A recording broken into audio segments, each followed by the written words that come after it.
Welcome to the Psychosocial Shift podcast, where we explore a national conversation around workplace health and safety, psychosocial risk, family domestic violence, harassment in our communities, both now and in generations to come. Each week, we meet with top leaders in this field around the nation to have meaningful conversations and to help organisations to make meaningful progress on this issue. Right, Killen, how you doing? Good, mate. How are you? Very well, very well. So we're here for the first episode of the Psychosocial Shift podcast. The intent here is that you and I are going to host this thing, but for episode one, we'll just be chatting to each other. So it's good to have you here. Thanks for inviting me, mate. So I guess as a little bit of a setup for this, we're talking about workplace health and safety, psychosocial matters, really from the pointy end of that around workplace violence, domestic violence. I guess I'm coming at this from an insurance side, from VUCA risk. You're coming at this as the operational end of the solution-centric concepts.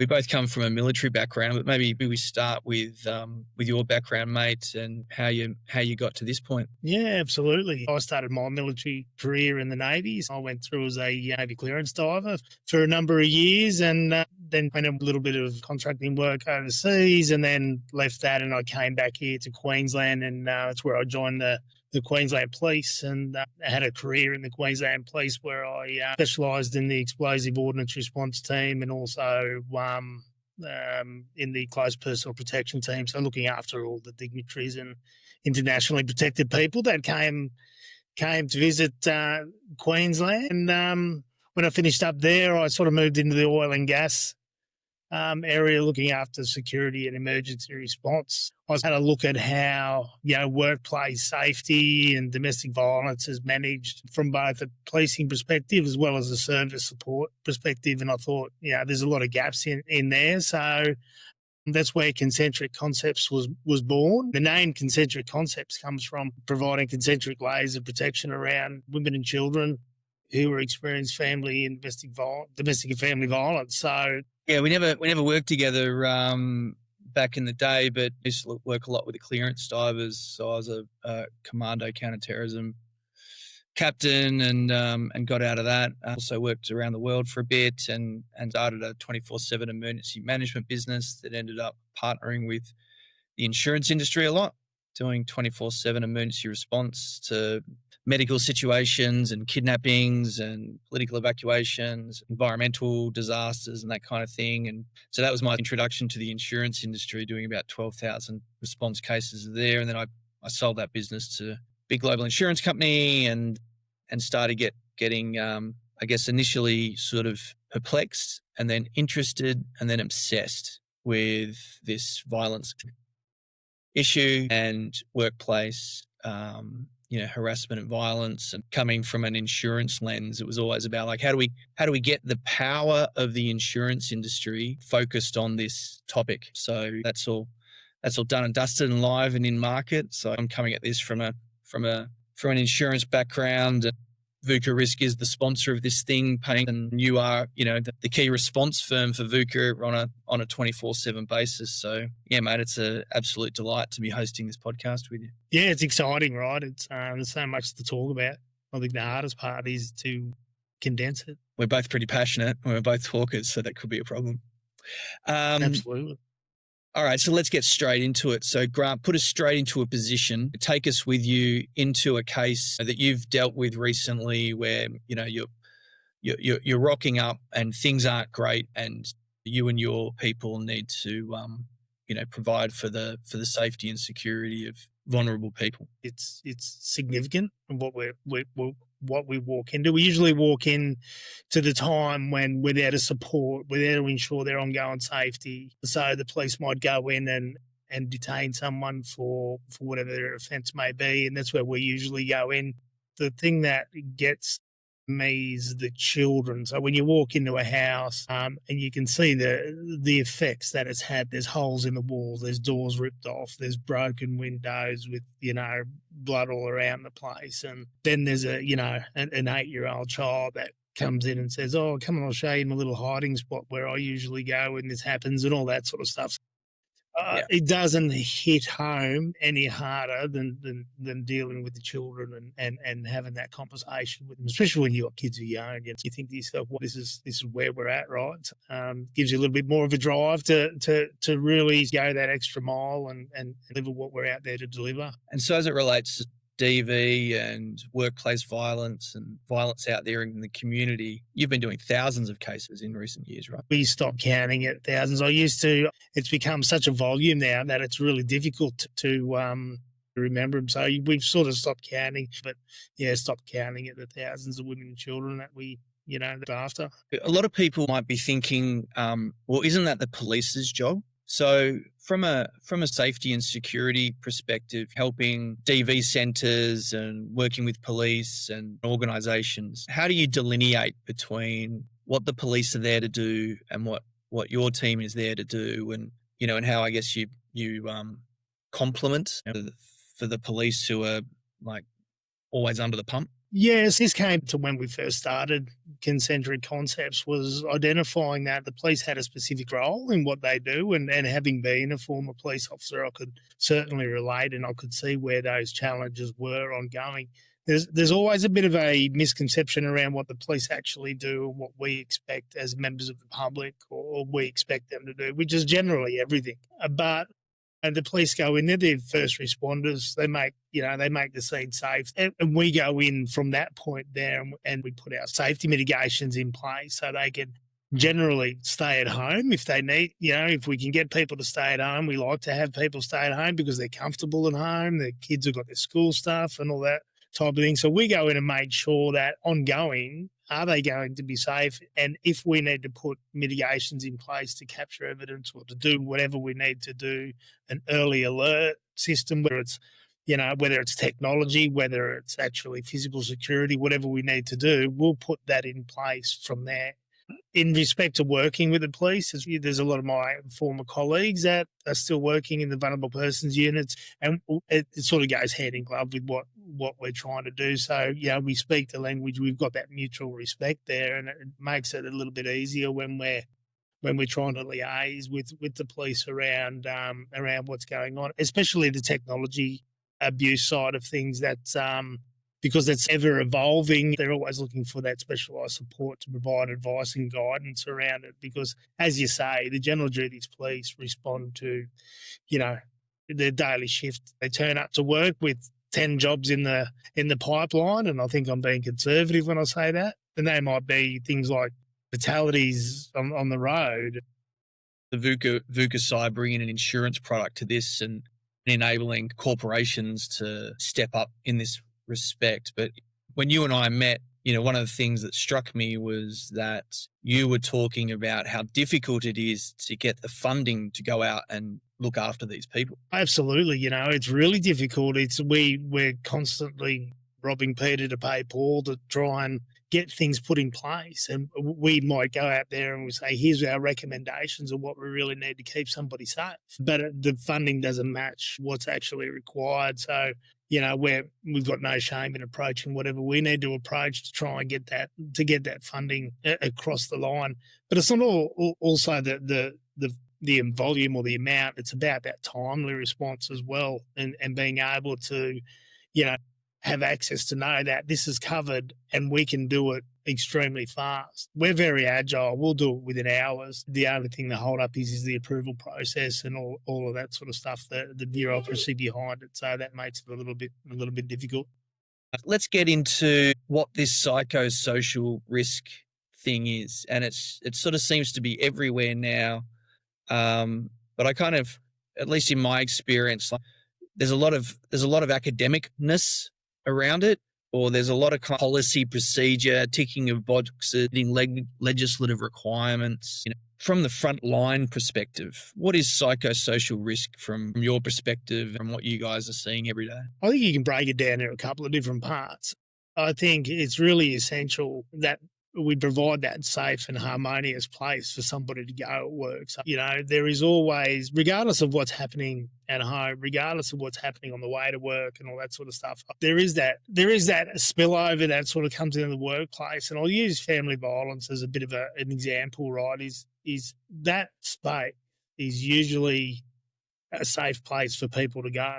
So from a psychosocial perspective, if we can make that as safe as possible as part of their safety planning, it makes it a better experience. It makes it a safer workplace, and it gives them the ability to be able to sort of to recover to a certain extent. But then again, on the other side of it, this legislation has come out, and there's this great expectation for your HR managers and your line managers to take care of it, and that's what it is, just take care of it. But what is there to take care of? How do you take care of it? Have you got the training to be able to take care of it? What do you need to do? I mean, there's nothing more daunting than, I think, somebody turning up into your office and saying, "Hey, I've got this problem at home," or from a retail perspective, there's been an assault at work or something like that. Like, from a HR perspective, how do you take care of it? That's one of the keys there around having that ability to be able to on refer to take care of that sort of thing. Yeah, it's so new in the scheme of, business or teams or the workplace, and, the old what happens at home stays at home, or work-life separation seems to have gone out the window, particularly post-COVID. Have you noticed an increase in, complexities and incidents and violence post-COVID out there? Huge amount. During that particular lockdown part of COVID, that was really quiet. And I even had a couple of, former colleagues in the police ringing me and saying, "Hey, are you seeing anything? Because we're getting nothing through at the moment." When that lockdown period was let go, if not for a better word, or people were able to get out and do what they do as normal humans, it just went through the roof. I think there was a lot of, mental health problems associated with that COVID. I think that's been established. The financial side of things, and everything that was related to that COVID problem, just, I don't know, it just 10x the whole. Not only from a family violence perspective, but I think workplace violence, people's resilience and ability to be able to sort of manage a normal everyday activity just suddenly just spiraled out of control. And I think it's a lot of people, it's their release, right? They only know one way to do it, and I think that's part of the problem. Yeah, and I remember you telling me around people when they are, depressed, anxious, concerned, upset, angry, used to go to the church or something like that to kind of find connection or solace. Now it's shopping centres. Yeah, absolutely. It's shopping centres. Everything that people used in their daily activities to be able to manage their stress, even connection, right? We lost that ability to be able to have that social connection. And then now in 2025, what happened out of COVID, and now with working from home and family domestic violence leave, and this just psychosocial OH&S or workplace health and safety legislation, like the lines are so blurred between what is home and what is work. And, I know there's been organisations that have been charged because their employee working at home who was killed by an intimate partner, and the workplace was held accountable for that. The lines are so blurred, and the people and culture kind of HR safety teams have just been given this enormous additional burden that didn't used to exist. Well, and that's right. You described it perfectly, right? It's that burden. It's that safety teams that are used to dealing with things like, slips, trips and falls, lifting and JSCAs and things like that. They're now being told, "Hey, here's Mary over here, who's being assaulted every night by her husband. I need you to deal with that because it's starting to affect the workplace." How does a HR department, or how does a person actually, without that experience and training, actually fix the problem or fix it to a point, or put controls in place that people see as, reasonably appropriate? It's a really tough thing to be able to do. Where do they go for help currently? They do it themselves, I guess. They do it themselves, right? There's so many people that do it themselves, or they just simply they manage it. the best way that they can. And this is where that specialist response comes into it. Just the general EAP just isn't enough anymore to satisfy that ongoing safety and getting people back to work and making them feel safe at work and at home. Yeah, absolutely. For those teams that are having to deal with this, you and I have been doing emergency crisis response stuff all our lives, built careers around it, really, like that innate need to protect. Yeah, that's right. Yeah.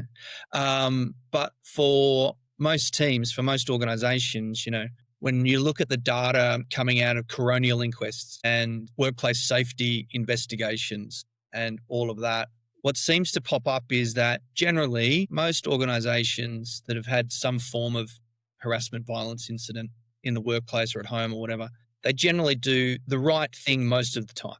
The issue is that it's just way too late. So, talk me through that. How important is timeliness in response and thoroughness of response, in those early phases of a threat or an incident? It's crucial, right? It can be the first couple of hours where it becomes crucial about making a decision on what we do. And I think organisations are that unsure about the legislation and unsure about what they think they do or where their boundaries are, that I find that they don't make a decision at all. And that exacerbates the problem by them not making that decision, which pushes it out to days and seeking approval and seeking all these, and it just comes down to a covering your own backside type approach to it, is where it just needs to get done and it needs to be activated. We need to ensure that someone's safety is paramount over cost, over anything at all. And once they're safe and once they're protected, well, then we can start unpacking it from there and putting other things in place. But, that initial response and that initial ability to be able to make that decision is crucial and should be done, in my opinion, when someone comes in, it's a minutes type thing. It's not hours. Make that decision and speed is one of the things that is an advantage in any matter. So absolutely. And it's so full on. And it's everyone from the Prime Minister down is talking about this issue as, a top national priority and businesses are talking about it, but struggling, what to do. And I thought I might just sort of talk through some of the stats here for those that sort of aren't in the loop. So in Australia, domestic and family violence is the leading cause of homelessness among women, children and men. Over a quarter of people receiving specialist homeless support identified family domestic violence as the number one driver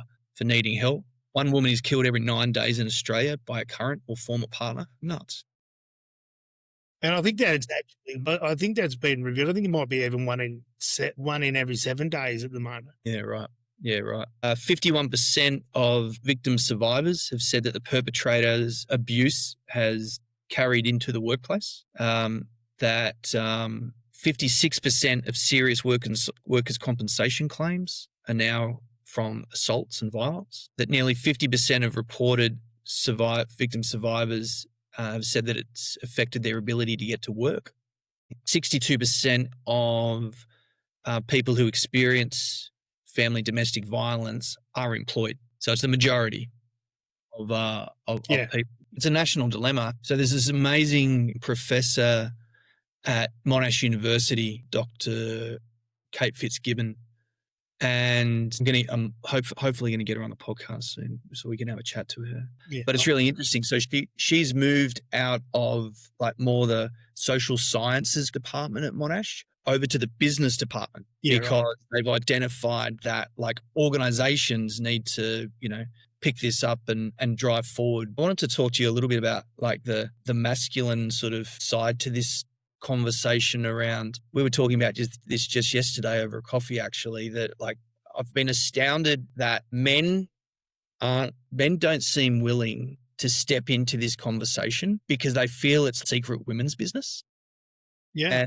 And, I think part of our motivation for doing this unashamedly is two men stepping into, the conversation at a national level around family domestic violence and violence in society generally is, we have a role to stand up and help to solve this whole thing. And it's always struck me, you see a violence against women's march and 99% of the marchers are women. Yeah, I absolutely. kind of think it should be the opposite. Men are the ones who have to kind of solve this problem, not exclusively, and certainly, it's going to take all of us, right? It's going to take all of us. Yeah, absolutely. And so, what have because you're in this space every day, interacting with the domestic violence coordinators and shelters and all of that kind of thing. So, I mean, how has that been as a man stepping into this space over the last 6 or so years? Look, I'll say that at the start, it was actually quite difficult, right? Because it was, realistically, yourself and me, we fit that, what is probably classed as that toxic masculinity type Yeah. bracket that people put us in, where it's, ex-military guys, policing, where, probably got that little bit of alpha tendencies because of the nature of the work that we do, and we like to take charge. And, there's that element there that sort of puts us in that hole. But back when I first started, it was a little bit daunting for me. Like I used to, I had the idea, and I was well supported by a lot of the services, and I still am now. But some of the places I used to walk into, they used to say, "Oh, there's a man on the floor." Some of them would even go into lockdown, which has significantly changed now. And I think that's because of the reputation that we've got and the work that we've done over time. But, that was always a really difficult space. So I could see how, there's some, the men coming forward in this type of area.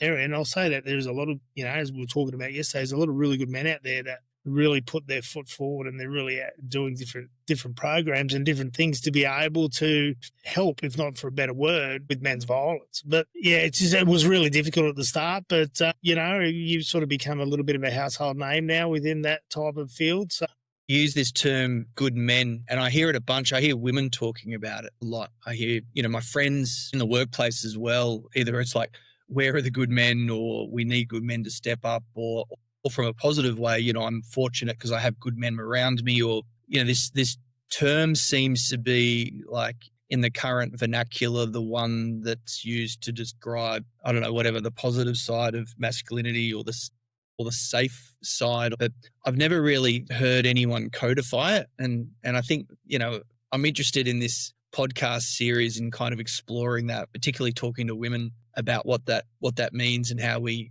foster it, and how we talk to boys about it and how we talk to girls about it. Have you had anyone kind of identify it, or what do you think it is? look, from my perspective, I think it's about being a protector. It's about being supportive. It's about being understanding. And at the end of the day, it gets really simple, right? It's about, don't be a violent thug.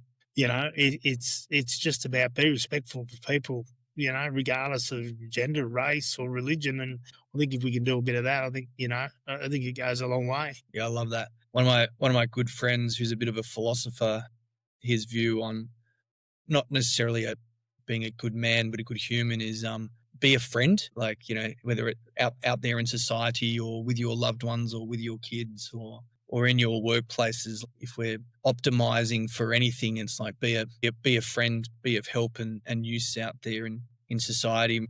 I think my grandmother's generation used to talk about this sort of stuff. I'm not sure we really do. Yeah, I totally agree. And it's about having that level of respect for everybody, right? Like, as the old saying goes, from the janitor to the CEO, you treat everybody with exactly the same amount of respect. Doesn't matter where they come from or what they do. It's just about being a decent human being. And so we've started chapter 2 without declaring chapter 2, but our thinking here is that we'll do this series in 2 chapters. One talking about the here and now, and the law and the legislation, and the corporate responsibilities and individual responsibilities, and interacting with police or not-for-profits or government response, like all this stuff that's happening right now. And then the sort of second chapter is, well, what conversations would we be having, or should we be having, with the next generation? How do we make sure that the kids coming up now don't become the next generation of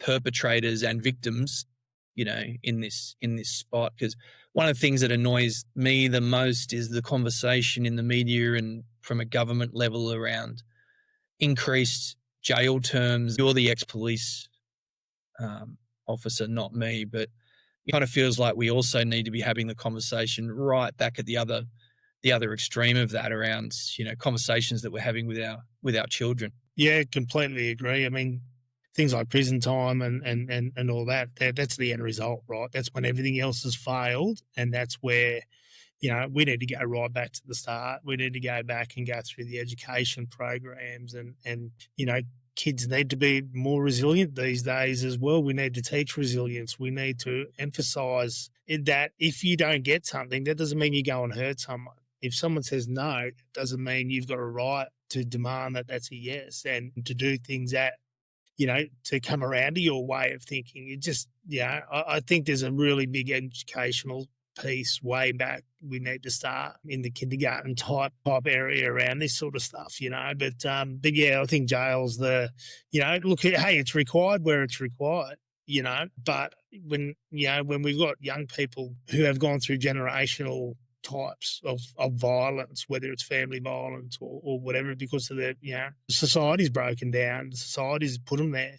So I think that we need to go back and really explore what we do at the start. Yeah, it's full on. I mean, but ultimately, for me at least, and maybe it's easy because I'm not a victim survivor, but I do have two daughters, that are and a sister and a mum, and a fiance, and I work with a lot of women. And also, like, one of my really good mates, male, was almost killed by his now ex-wife. So this is a whole of society issue. But I guess I'm on behalf of my daughters, really, I guess I'm encouraged that this conversation is here. I'm encouraged that the insurance industry is coming to the party. I'm encouraged that, there's guys like you and your team that are kind of sleeves rolled up, on a national basis, kind of out there responding, and workplaces, both out of moral and legal obligation, are really standing up. At the moment, it's awareness and it's policy and procedure and blah, blah, blah. But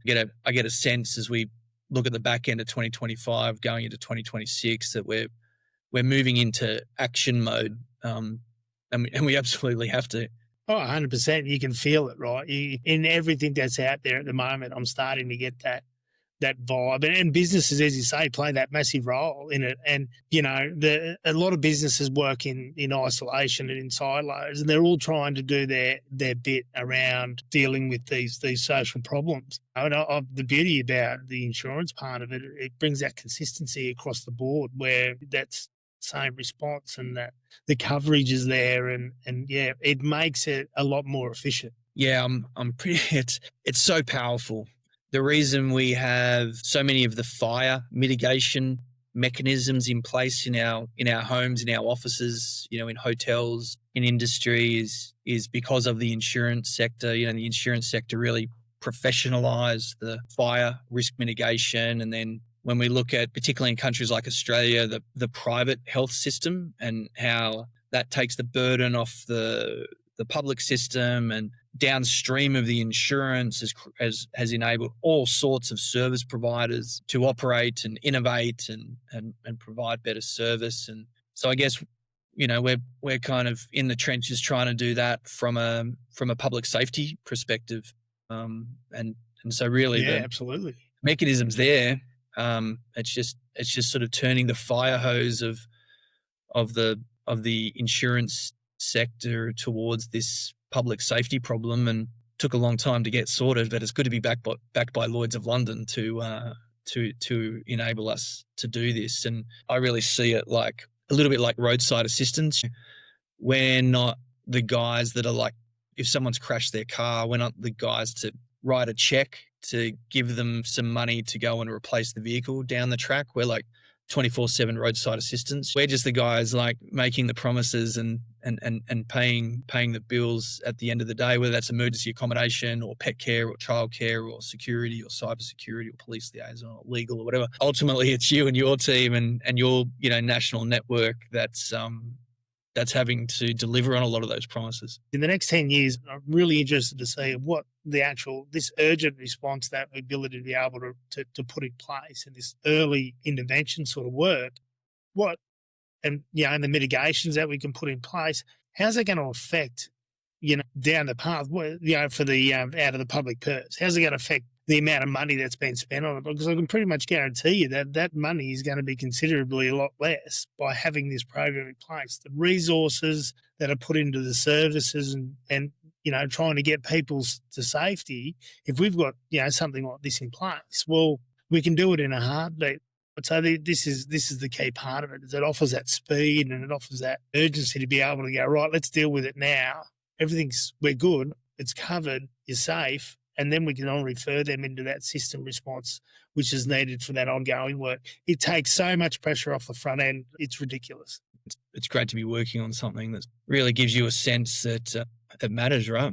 It's a powerful thing. Just to really drive home how non-hypothetical and non-bureaucracy this stuff is. I mean, you have 100% absolutely saved people's lives doing this in recent years. And you've told me some stories around where you weren't able to respond because the system didn't respond fast enough, the money wasn't there, blah, blah, blah. Like, people have also lost their lives, right? Yeah, absolutely. Unfortunately, it's the nature of the beast. We do what we can with what we've got, and we work damn hard to get whatever we can pull together. And it's funny when you work with organisations who rely on donations and all that sort of stuff as well. Every dollar means something, right? And if we can put these things in place, and we will, we'll never let someone go unsafe. And that was passed on to me from one of my first clients. And she said, the cost, regardless what we need to do, we'll never let someone go unsafe. So we've adopted that in the work that we do as well. And I guess that's why you've set up the charity, right? Safer Pathways. Yeah. The Safer Pathways Foundation was set up to be able to cover the people that fall through the cracks, because there's a lot of different programs out there, but there's certain requirements that need to be met, whether it's, time in the relationship, whether it's, whether it meets certain criteria, and they are big gaps that people fall through.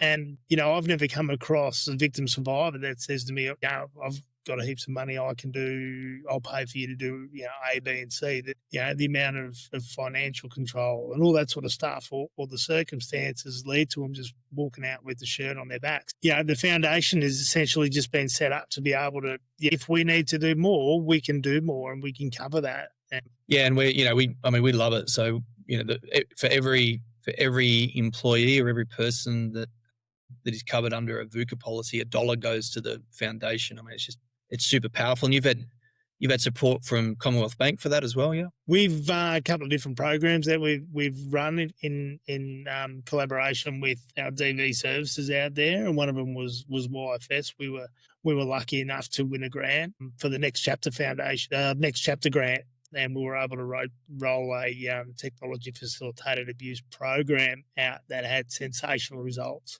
In my opinion, set a benchmark for dealing with technology facilitated abuse. It's big corporates like that who roll these programs out that we can say to them, hey, this is what we believe, this is what we think we can help you. If you help us by providing a couple of bucks, we'll make sure it works. And it did, and it worked really, really well. So, but unfortunately, like all of these programs, the funding does come to an end, and that's when we dig deep and try and get some more funding so we can continue what we do. Yeah, it's amazing. It's amazing. Any last thoughts? Anything you want to share, mate, before we wrap up? Geez, not really, mate. I think we've pretty much covered a fair bit. It's good.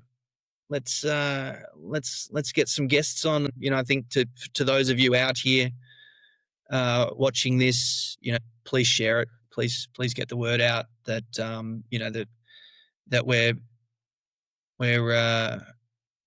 we're talking about this, and if you want to contribute, just let us know, because it's a conversation that has to be had. Yeah, we need to have that conversation all the time. We need to get different people's perspective from all walks of life. So it's looking forward to continuing. It's great. Thanks, Grant.